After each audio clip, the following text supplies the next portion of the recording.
তপ্ৰাণ ৰাইজক, গুৰুধৰ্মী দাদা বাইদেউ, ভাই ভনী সবকে সেৱা নমস্কাৰ জনাই গুৰুদেৱ দামোদৰৰ ধৰ্মত বেদাদি শাস্ত্ৰ খণ্ড 33ত ভাগৱত পুৰাণৰ প্ৰথম স্কন্ধৰ দ্বাদশ অধ্যায়লৈ মন মেলিছোঁ। এই খণ্ডৰ শিৰোনাম হ'ল পৰীক্ষিতৰ জন্ম উৎসৱ। এইখিনিতে পৰম পিতা পৰমেশ্বৰৰ আশীষ বিচাৰি সকলোৰে মংগল কামনা কৰি সেৱা জনাইছোঁ। শুনা শুনা সৰ্বজনে, ভাগৱত শাস্ত্ৰে কহে, উত্তম ভকত বিৱৰণে। হৰিৰ মন্দিৰে কৃষ্ণৰ চৰণে, হৰি লীলা কথা শুনে। হৰিত যাহাৰ সৈতে মনৰৱে, কৰ্ণৰ সুখ জানে। প্ৰাকৃত শ্ৰৱণ মহাজনে কৰে, দুখক নহংগে নৰে।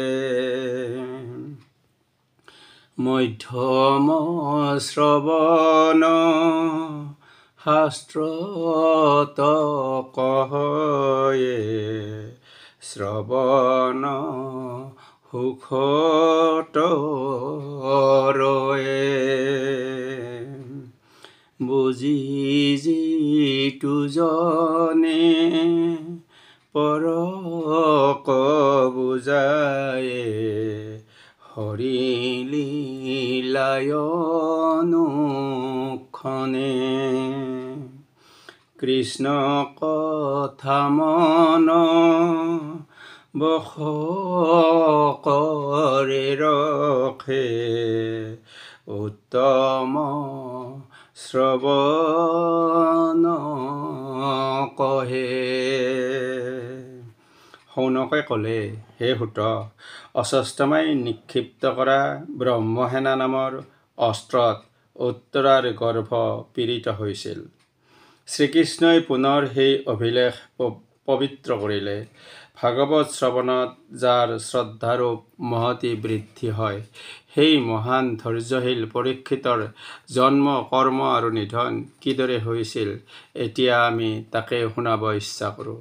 যদি সেয়া কোৱাৰ যোগ্য বুলি মন কৰা, তেতিয়াহ'লে আমাৰ ওচৰত সেয়া প্ৰকাশ কৰা।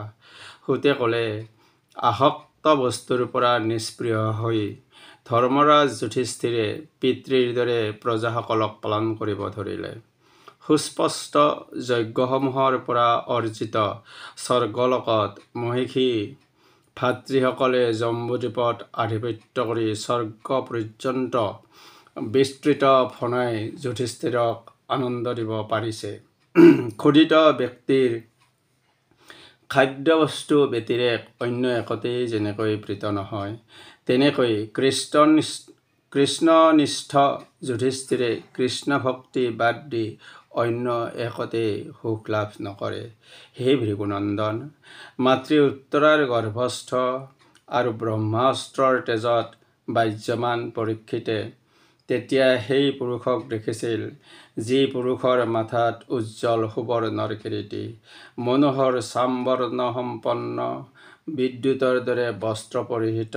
তেওঁ নিৰ্মল আৰু নিৰ্বিকাৰ। তেওঁৰ দীৰ্ঘ চাৰিবাহু সুন্দৰ তপ্ত কাঞ্চনৰ দৰে উজ্জ্বল দুটি কুণ্ডল, দুই চক্ষু ৰক্তবৰ্ণৰ আৰু গদা আছিল। তেওঁ উল্কাৰ দৰে গদা ঘূৰাই ঘূৰাই চাৰিদিক ভ্ৰমণ কৰিছিল। সূৰ্যই যেনেকৈ নিয়ৰ বিনাশ কৰে, তেনেকৈ তেওঁ নিজৰ গদাৰে অস্ত্ৰৰ তেজ নিবাৰণ কৰি আছিল। পৰীক্ষিতৰ নিকটত অৱস্থিত সেই পুৰুষক দেখি ভাবিলে, এওঁ কোন? এইদৰে বিচাৰ কৰিছিল যে মানুহৰ যুক্তিতৰ্ক বিচৰাৰ অতীত ধৰ্মৰ পালক সৰ্বময় সৰ্বঈশ্বৰময় পাপ আদি অৰ্থাৎ সকলো দুখৰ প্ৰশমন কৰা হৰিয়ে এই অস্ত্ৰ বিনাশ কৰে।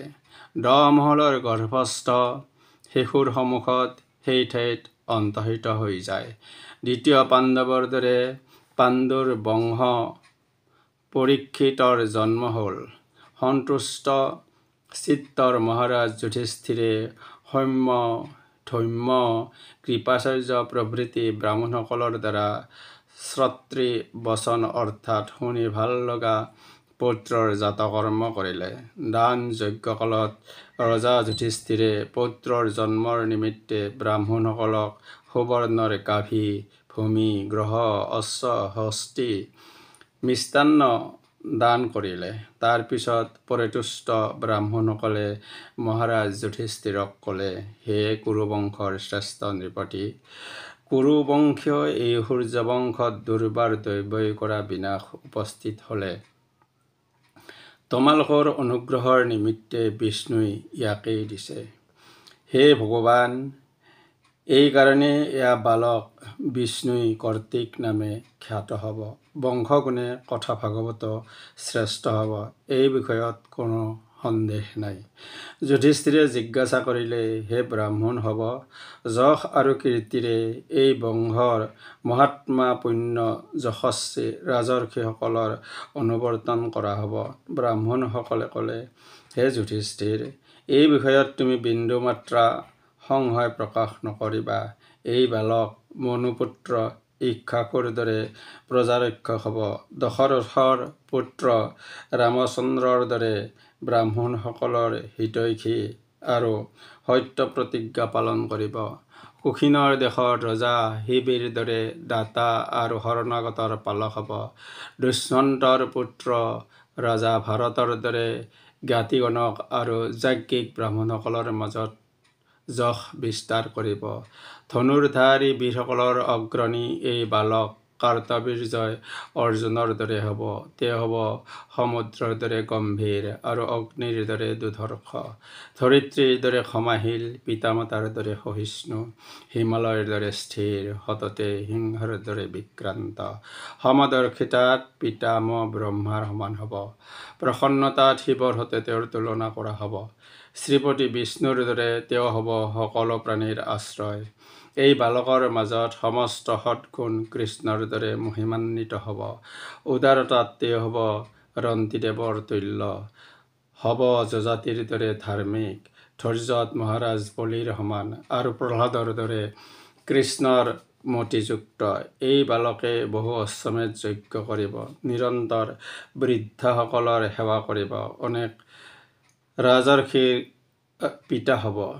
তেওঁ হ'ব উৎপাতগামী সকলৰ সাহস, পৃথিৱীৰ ধৰ্মৰক্ষাৰ নিমিত্তে কলিক নিগৃহীত কৰিব। বালক মুনি শৃংগীয়ে তেওঁক নিধনৰ নিমিত্তে তক্ষসৰ্পক প্ৰেৰণ কৰিব। সকলো আসক্তি পৰিত্যাগ কৰি তেওঁ শ্ৰীহৰিৰ চৰণ কমলত আশ্ৰয় ল'ব। হে মহাৰাজ, ব্যাসপুত্ৰ শুকদেৱৰ ওচৰত তেওঁ আত্মজ্ঞান লাভ কৰিব।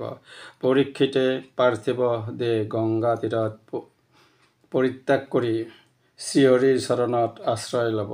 এই কথা কৈ ব্ৰাহ্মণসকলে যুধিষ্ঠিৰৰ ওচৰৰ পৰা সন্মানিত হৈ নিজ নিজ গৃহলৈ গমন কৰিলে। পৰৱৰ্তী কালত এই বালক পৰীক্ষিত নামে খ্যাত হৈছিল। জন্মগ্ৰহণৰ পিছত গৰ্ভত দৃষ্ট পুৰুষক ধাৰণ কৰি জনগণৰ মাজত পৰীক্ষা কৰে। যুধিষ্ঠিৰ প্ৰভৃতিৰ দ্বাৰা পালিত হৈ ৰাজপুত্ৰ শুক্লপক্ষৰ চন্দ্ৰৰ দৰে বৃদ্ধি পাই থাকিল। বাল্যকালতেই তেওঁ ধৰ্মাত্মা কৃষ্ণভক্ত প্ৰাণীসকলৰ প্ৰতি প্ৰীতিযুক্ত হৈছিল। জাতিদ্ৰোহজনিত অধৰ্মৰ পৰা মুক্তি পাবৰ নিমিত্তে ৰজা যুধিষ্ঠিৰে অশ্বমেধ যজ্ঞ কৰিবলৈ বাসনা কৰিলে।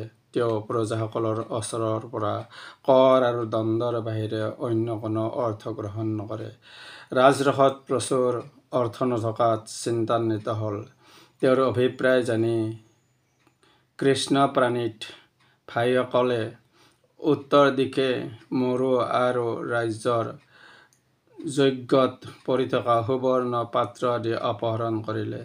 যুধিষ্ঠিৰে 3টা অশ্বমেধ যজ্ঞৰ দ্বাৰা যজ্ঞেশ্বৰ হৰিৰ অৰ্চনা কৰিলে। ভগৱান শ্ৰীকৃষ্ণই যুধিষ্ঠিৰৰ আহ্বান পাই হস্তিনাপুৰলৈ আহিল আৰু কেইমাহমান তাতেই থাকিল। দ্ৰৌপদী আৰু বন্ধুজনৰ সৈতে ৰজা যুধিষ্ঠিৰৰ অনুমতি লৈ অৰ্জুনৰ সংগত যদুগুণৰ দ্বাৰা পৰিবৃত্ত হৈ শ্ৰীকৃষ্ণ দ্বাৰকালৈ গ'ল। বিষ্ণু অংশ গুৰু দেৱদামোদৰে শ্ৰীকৃষ্ণক সেৱা অৰ্চনা কৰাৰ বাবে পাটবসী সত্ৰত নিৰন্তৰ হৰিনাম প্ৰসংগ কৰাৰ মাধ্যমেৰে আৰু আদি শিক্ষাৰে বাবে ভাগৱত পাঠেৰে শ্ৰৱণ কীৰ্তনেৰে আৰাধক উপাসক হ'বলৈ শিষ্য ভকতসকলক পথ প্ৰদৰ্শন কৰিছিল। যি সাধনাই ভকত শিষ্যসকলক কৃষ্ণ হ'বলৈ উদগনি যোগাইছিল, যি ভক্তিয়ে সংসাৰৰ মায়াবন্ধনৰ পৰা মুক্ত কৰিছিল। তেওঁৰ মতে কৃষ্ণক হৃদয়ত স্থিত কৰিব পাৰিলেহে আন দেৱ দেৱীৰ কাৰ্য উপলব্ধি কৰিব পাৰি। আন দেৱ দেৱীক আৰাধনা উপাসনা কৰাৰ জৰিয়তে পৰম পিতা পৰমেশ্বৰক উপলব্ধি কৰা হয়। যিহেতু এই জগত পৰম পিতা পৰমেশ্বৰৰ সৃষ্টি, সেয়েহে তেওঁ প্ৰতিদিনে নিজেই পঞ্চদেৱতাৰ পূজা কৰি ঈশ্বৰৰ মাজত বিলীন হৈ আছিল আৰু তাকে শিষ্য ভকতসকলক চানেকি হিচাপে দাঙি ধৰিছিল। কৃষ্ণৰ মাহাত্ম্য কেনে সেয়াও পুংখানুপুংখকৈ বুজাই দিছিল। তাৱৎ তিষ্ঠতি দেহস্মিন কলি কলম সম্ভৱম গোবিন্দ কীৰ্তনং যাৱৎ কুৰুতে মনোবহীনঃ তৎ নাস্তি পাতকং লোকে ৰাজন মানসময়েব বা যৎ নপক্ষতে পাপং কলৌ গোবিন্দ কীৰ্তনম। গুৰু দেৱদামোদৰৰ ধৰ্মত বেদাদি শাস্ত্ৰ খণ্ড 33 সমাপ্ত কৰাৰ সময়ত আমি ভাবোঁ আহক। জগত ঈশ্বৰ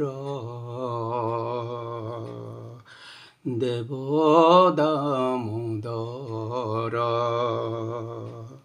চিতৰ পৰম গুৰু।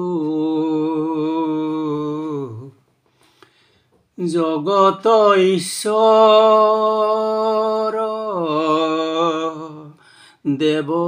দেৱদামোদৰ চিতৰ পৰম গুৰু। তাহান্ত বিনাই